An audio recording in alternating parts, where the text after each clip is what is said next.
जय श्री कृष्ण। शयनी एकादशी। युधिष्ठिर ने पूछा, भगवान, आषाढ़ के शुक्ल पक्ष में कौन सी एकादशी होती है? उसका नाम और विधि क्या है? यह बतलाने की कृपा करें। भगवान श्री कृष्ण बोले, राजन, आषाढ़ शुक्ल पक्ष की एकादशी का नाम शयनी है।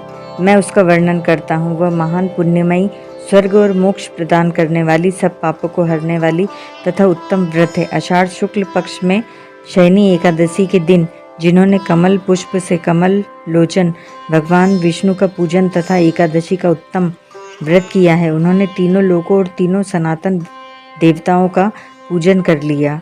हरिशयनी एकादशी के दिन मेरा एक स्वरूप राजा बलि के यहाँ रहता है और दूसरा क्षीर सागर में शेषनाग की शैया पर तब तक शयन करता है जब तक आगामी कार्तिक की एकादशी नहीं आ जाती।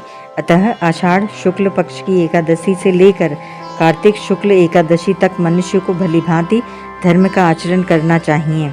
जो मनुष्य इस व्रत का अनुष्ठान करता है वह परम गति को प्राप्त होता है। इस कारण यत्न पूर्वक इस एकादशी का व्रत करना चाहिए। एकादशी की रात में जागरण करके शंख चक्र और गदा धारण करने वाले भगवान विष्णु की भक्ति पूर्वक पूजा करनी चाहिए।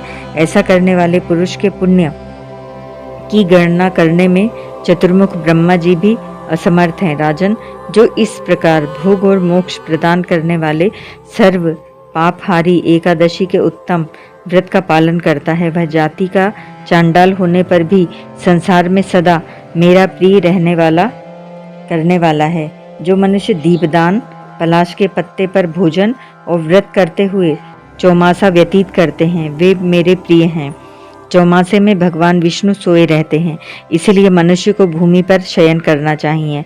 सावन में साग, भादों में दही, क्वार में दूध और कार्तिक में दाल का त्याग कर देना चाहिए।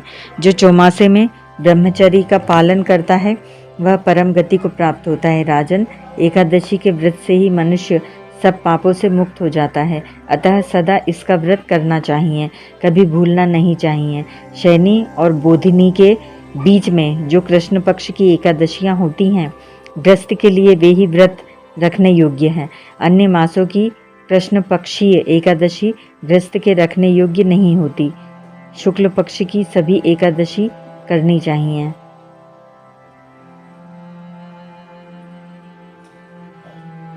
नारायण।